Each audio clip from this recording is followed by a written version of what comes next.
لاہور سمیت پنجاب کے مختلف شہروں میں اسموک کا راج۔ ملتان میں اسموک خطرناک صورتحال اختیار کر چکی۔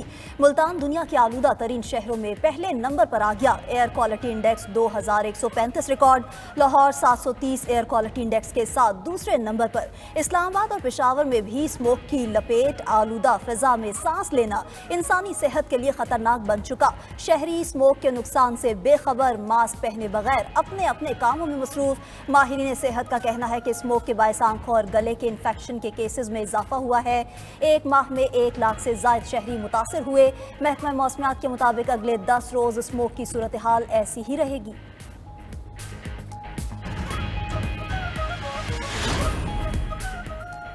لاہور ہائی کورٹ کا پنجاب بھر میں مارکیٹس رات 8 بجے تک بند کرنے کا حکم۔ اسموک اور ماحولیاتی آلودگی کے تدارک سے متعلق کیس کی سماعت۔ عدالت کا پنجاب بھر میں اتوار کو مارکیٹس مکمل بند رکھنے کا بھی حکم۔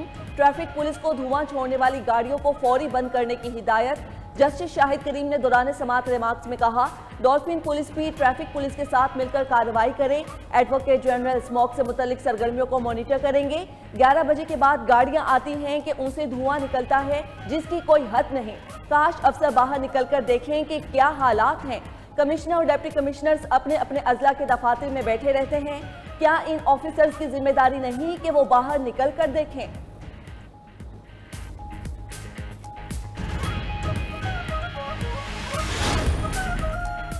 تیرہ رکنی جوڈیشل کمیشن کا اجلاس آج طلب۔ چیف جسٹس پاکستان جسٹس یحییٰ آفریدی نے اجلاس 2 بجے طلب کیا ہے۔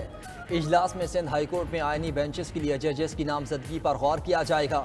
جوڈیشل کمیشن اجلاس میں جسٹس منصور علی شاہ، جسٹس منیب اختر، جسٹس امین الدین خان شریک ہوں گے۔ وزیر قانون اعظم نذیر تارڑ، نمائندہ پاکستان بار کونسل اختر حسین شرکت کریں گے۔ عمر ایوب، شبلی فراز، فاروق ایش نائک، شیخ آفتاب احمد اور روشن خورشید بروچہ بطور ممبر شریک ہوں گے۔ اجلاس میں جسٹس جمال خان مندوخیل اور اٹارنی جنرل منصور عثمان آوان بھی شریک ہوں گے۔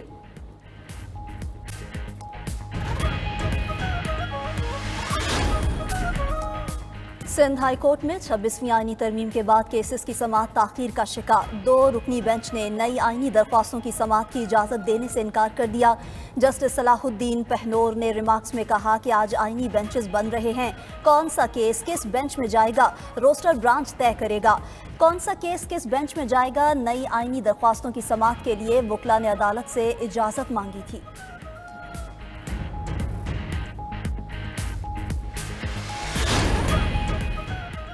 پی ٹی آئی کو کوئٹہ میں جلسے کی اجازت نہ مل سکی۔ انتظامیہ نے پی ٹی آئی کی آج جلسے کی درخواست مسترد کر دی۔ ڈپٹی کمشنر کوئٹہ کے مطابق سیکیورٹی خدشات ہیں، جلسے کی اجازت نہیں دے سکتے۔ تحریک انصاف جلسہ ملتوی کرے۔ پی ٹی آئی نے آج ہاکی گراؤنڈ میں جلسے کا اعلان کیا تھا۔ دوسری جانب خیبر پختونخوا حکومت کا الیکشن کمیشن کے خلاف ریٹ پٹیشن دائر کرنے کا فیصلہ۔ مشیر اطلاعات خیبر پختونخوا بیرسٹر سیف کہتے ہیں، ریٹ پٹیشن مخصوص نشستیں پی ٹی آئی کو نہ دینے کے خلاف دائر کی جائے گی۔ عدالتی فیصلے کے باوجود مخصوص نشستوں کا نوٹیفیکیشن جاری نہیں کیا گیا۔ اسلام آباد ہائی کورٹ کا منگل کو بانی پی ٹی آئی سے پارٹی رہنماؤں کی ملاقات کرانے کا حکم۔ جسٹس سردار اعجاز اسحاق خان نے توہین عدالت کی درخواست نمٹا دی۔ دوران سماعت سپرنٹینڈنٹ اڈیالہ جیل نے کہا کہ ہمارے ڈاکٹر دن میں 3 مرتبہ بانی پی ٹی آئی کا چیک اپ کرتے ہیں۔ ملاقات منگل اور جمعرات کو طے ہے۔ ہم تو ہمیشہ عدالتی احکامات پر عمل کرتے ہیں۔ فیصل چودھری تو روزانہ 8 گھنٹے ملتے ہیں، یہ پھر بھی شکایت کر رہے ہیں۔ عدالت نے کہا کہ بانی پی ٹی آئی سے ملاقات کون کرے گا۔ جیل حکام اور بانی پی ٹی آئی کوارڈینیٹر کے تنازع سامنے آئے۔ بانی P T I family friends وکلاء جن سے وہ ملنا چاہتے ہیں وہ لسٹ عدالت میں جمع کرائیں گے۔ سپرنٹینڈنٹ اڈیالہ جیل بانی پی ٹی آئی سے لسٹ لے کر ایڈوکیٹ جنرل اسلام آباد کو بھیجیں گے۔ امید ہے کہ اس سے جیل حکام اور بانی پی ٹی آئی وکلاء کے درمیان تنازع ختم ہوگا۔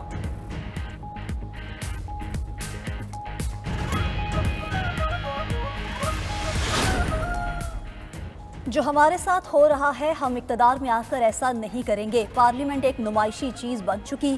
پی ٹی آئی رہنما شبلی فراز نے کہا کہ بانی پی ٹی آئی سے کل سیاسی ملاقاتیں نہیں کرائی گئیں۔ اڈیالہ روڈ کو بند کر کے لوگوں کو مشکلات میں ڈالا گیا۔ مقدمات جھوٹے ہیں، عدالت اپنے فیصلوں پر عمل درآمد کرائے۔ یہ نااہل اور خود ساختہ حکومت ہے، ان سے کچھ کنٹرول نہیں ہو رہا۔ منی بجٹ لانے کی تیاریاں کی جا رہی ہیں۔ باور اعوان بولے تمام بنائے گئے مقدمات تاریخ کے کوڑے دان میں جانے والے ہیں۔ سب بانی پی ٹی آئی کے پیچھے پڑے ہیں۔ پہلے کلبھوشن کے خلاف مقدمہ چلائیں۔